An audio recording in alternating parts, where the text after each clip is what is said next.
Welcome back, everybody, to Shadow of the Colossus.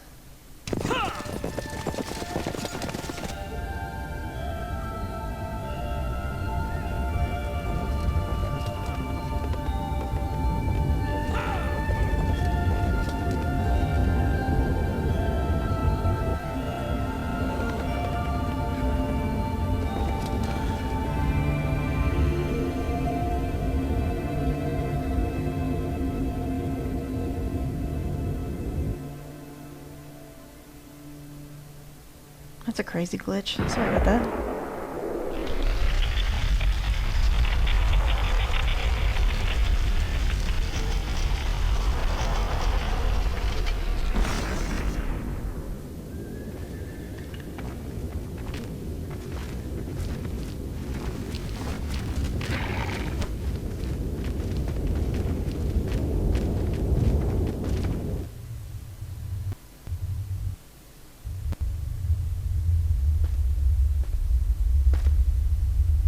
Sorry about that little blip that happened. Shouldn't happen again.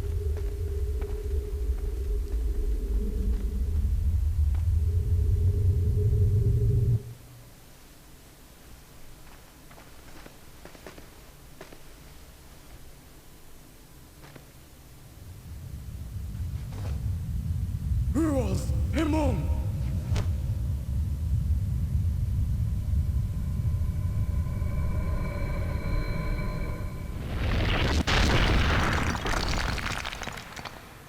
The last statue broke, but where's Wander? Horidrani! They're all gone now.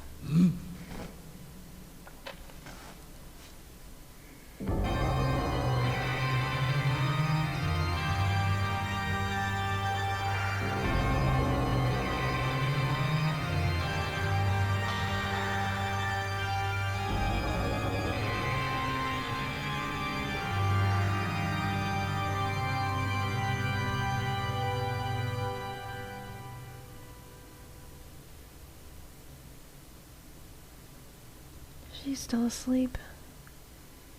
The Colossus is dead. And Wander hasn't come back. He looks like he's gone. He can't really be gone.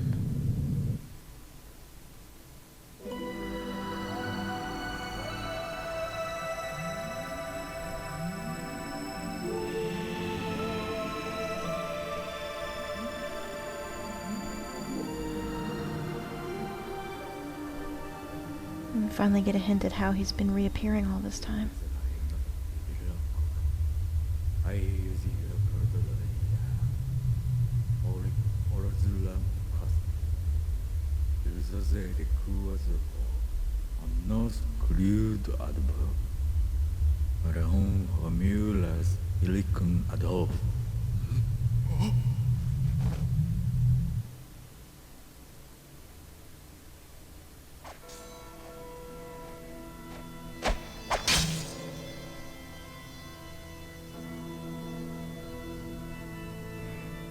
Something doesn't seem right.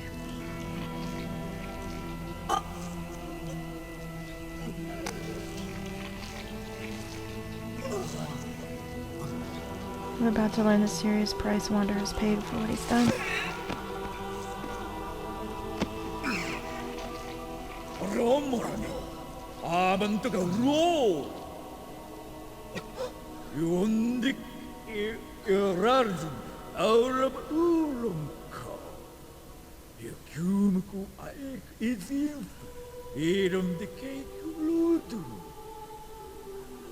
No sus!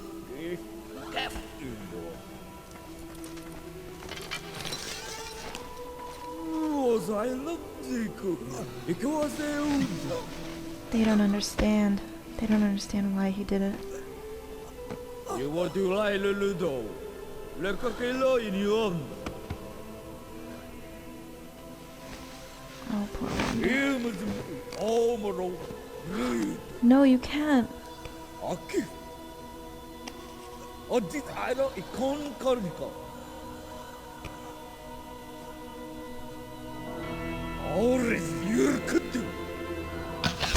Oh.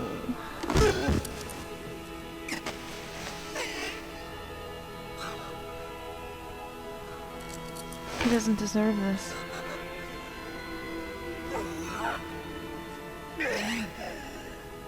He didn't really mean anything wrong.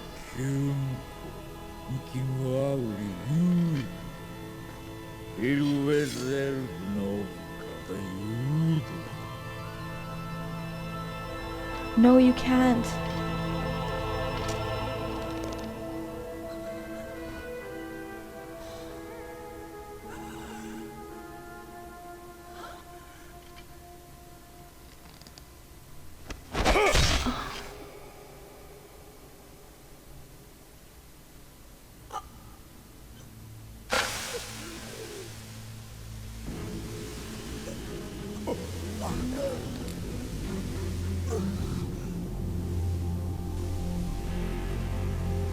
Even the shadowed figures behind him are in disbelief.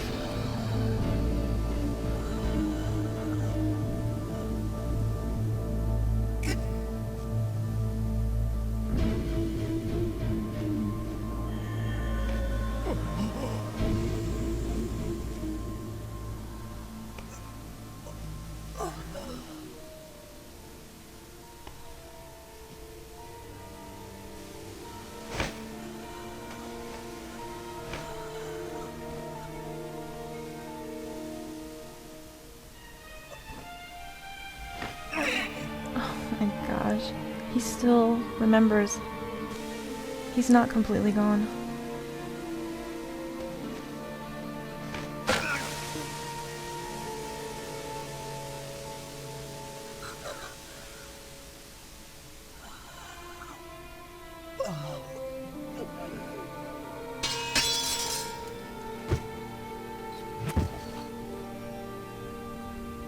Like a Colossus does when it dies, it turns all black.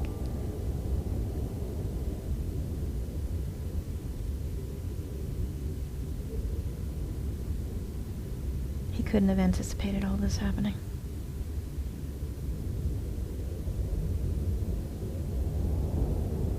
He still doesn't get it, does he? Why Wanda did it all in the first place. And she isn't woken. Has he done it all for nothing?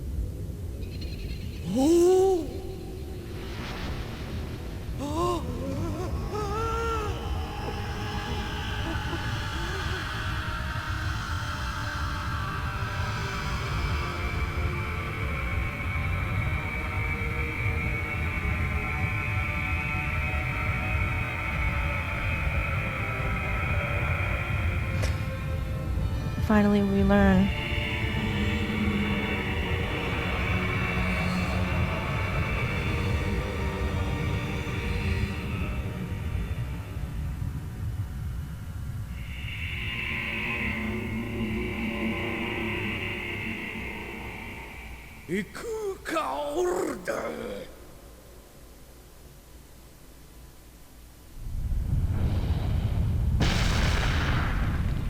It can't be.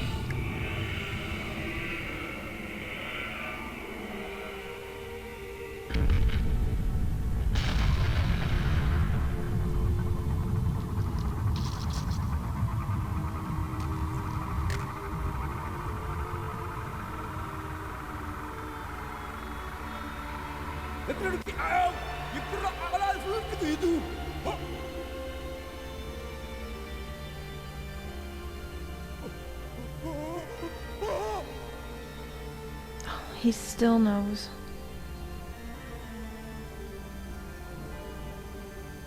One of the most brilliant things about this game is this scene. You actually do have control. The roles are reversed. We've become a Colossus ourselves. We're inhabited by the power of Dorman. He's resurrected himself in us. And now we are on the other side of the fence. Now we know what it feels like to be attacked by tiny, annoying little men scampering around. You can move forward in this fight, slam your fists down, and shove them out of the way. But you can't really hurt them. You can't kill them. You can't really stop them. You can only stall. No matter what, they're going to run for the doorway, And as you are this way, you do not move very fast at all.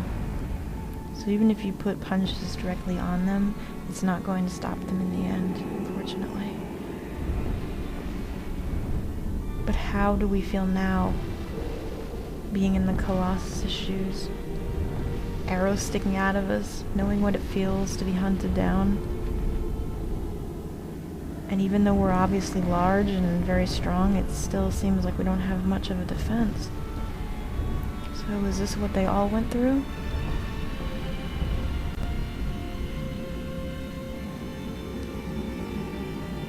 There's no way he's gonna catch up to them.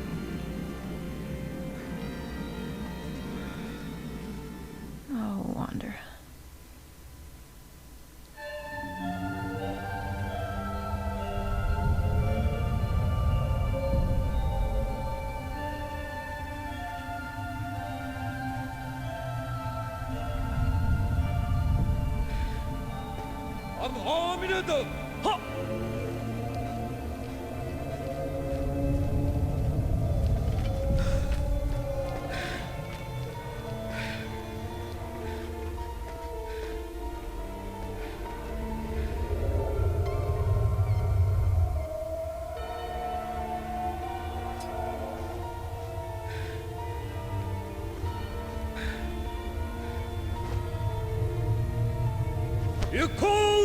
And he uses the sword that we stole, the only sword that can kill Colossi and end Dorman.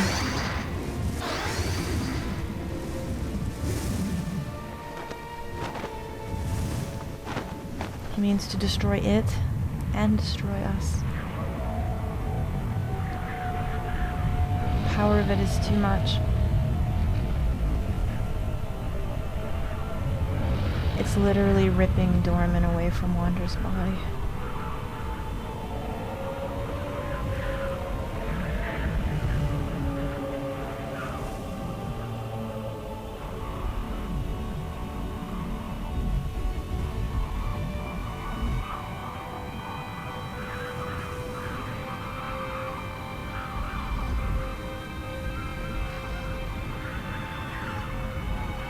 But it completely inhabited him. Is there any way he can escape?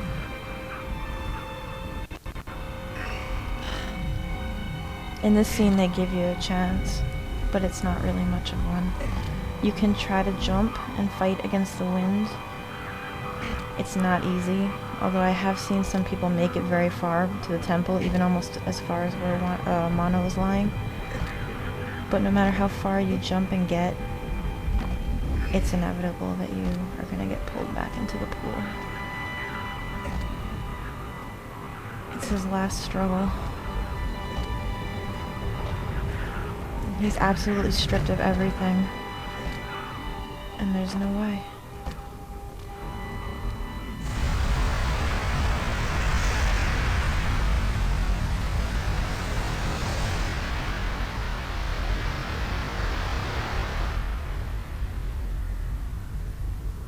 And then he's gone.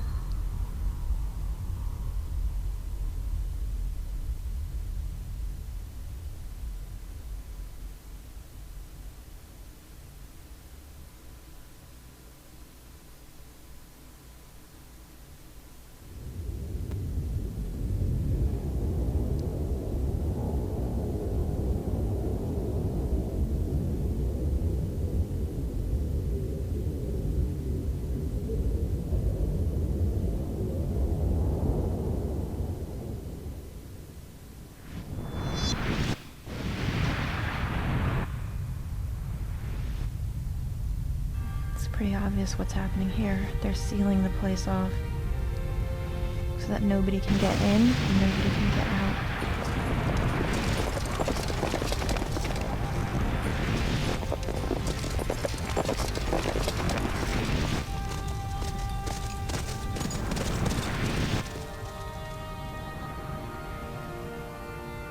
Now what's left? What did we do any of that for?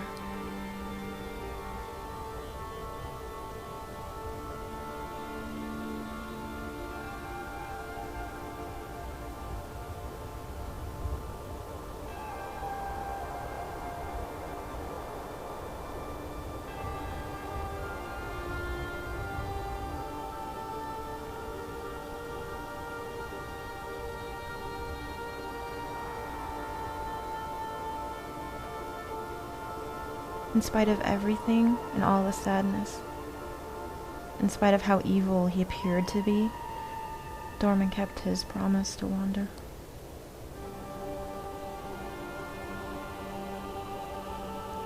But it seems like it came a little too late.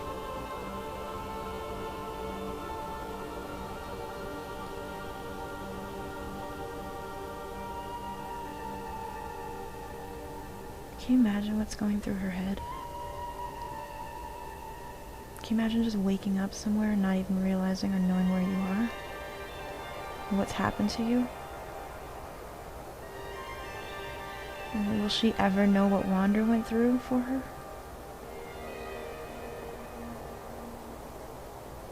What would happen to him as a result?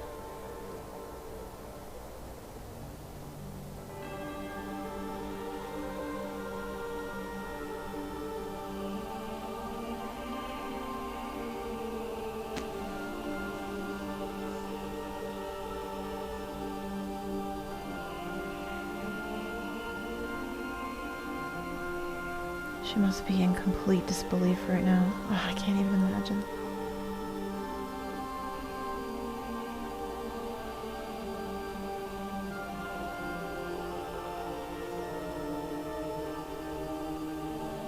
She's all alone.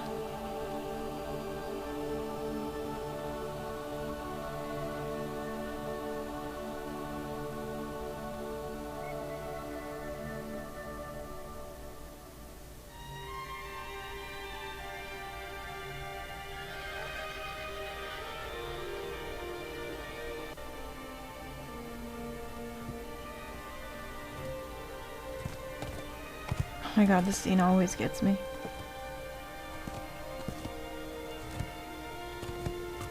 He wandered all that way, like this, looking for Wander, but he's not here.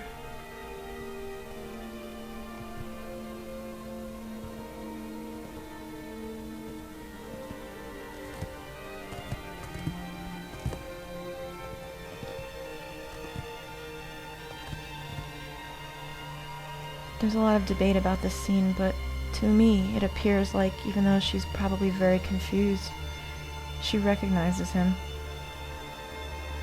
And he recognizes her.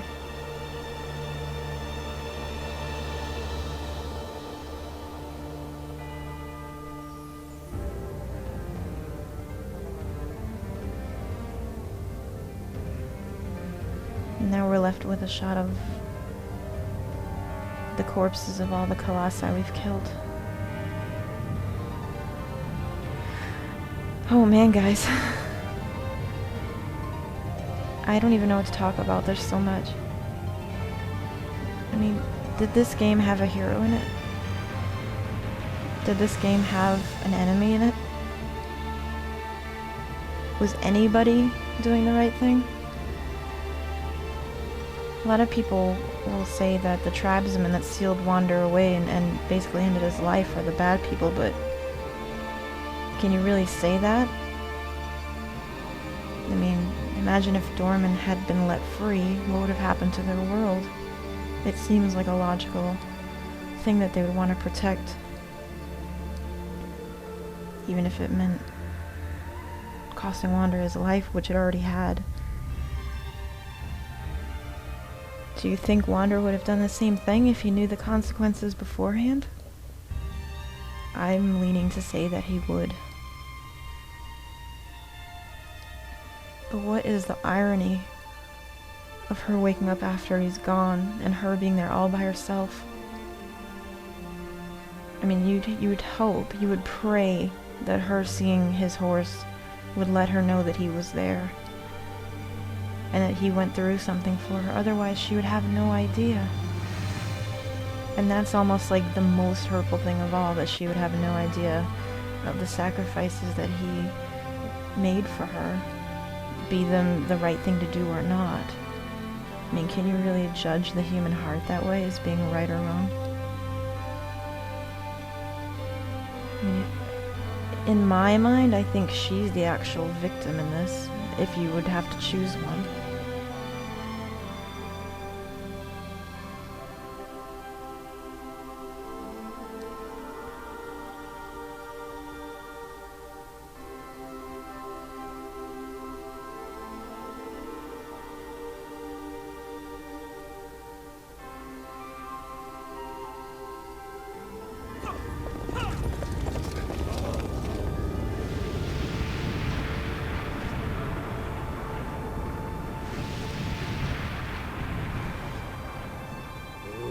kiunku audiko.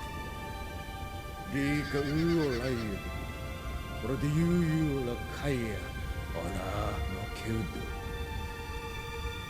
Izo yuri izo. Yukizo edihiko erikiku alo aptokai. Andi kong eyudikanga yuke. Oh boy.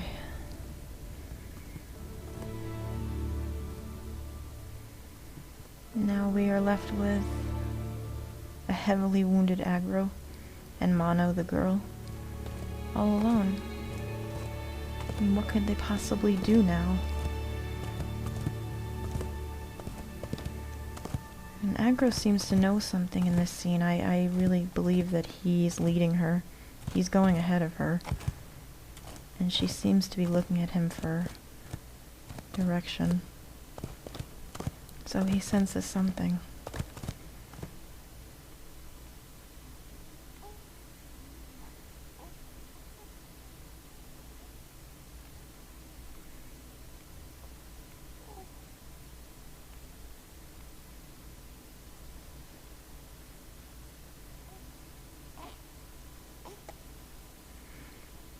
And this is how the legend of Aiko was born.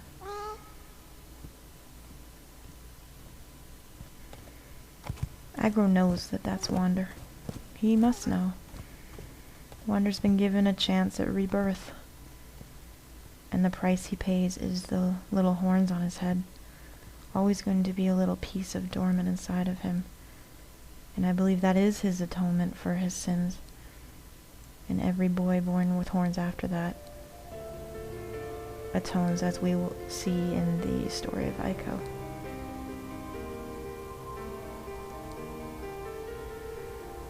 The bridge is out, so they can't go that way. But Aggro seems to know something, or at least feel something. It's a place we haven't seen in the game. Although you can get to it if you try to, on purpose. I didn't want to do that because I didn't want to ruin it. But it seems like either out of animal instinct or something, he knows that there's something up here, even though he's never been up here before. And it seems to be a place, when you look at it here, that's capable of sustaining life. I mean, there's running water, grass. You can hear birds.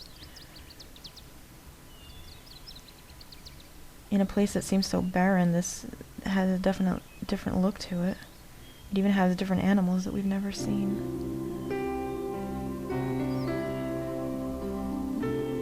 Showing that life is definitely possible here. So perhaps it's opening up a new page of hope.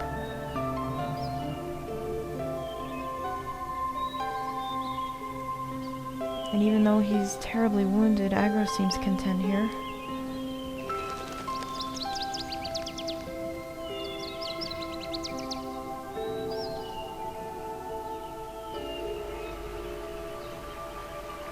So all life goes on and has a way to go on.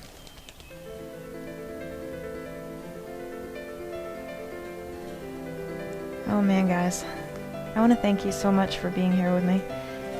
Shadow of the Colossus is probably my favorite game of all time. I was introduced to it in about, if I'd say 5 years ago.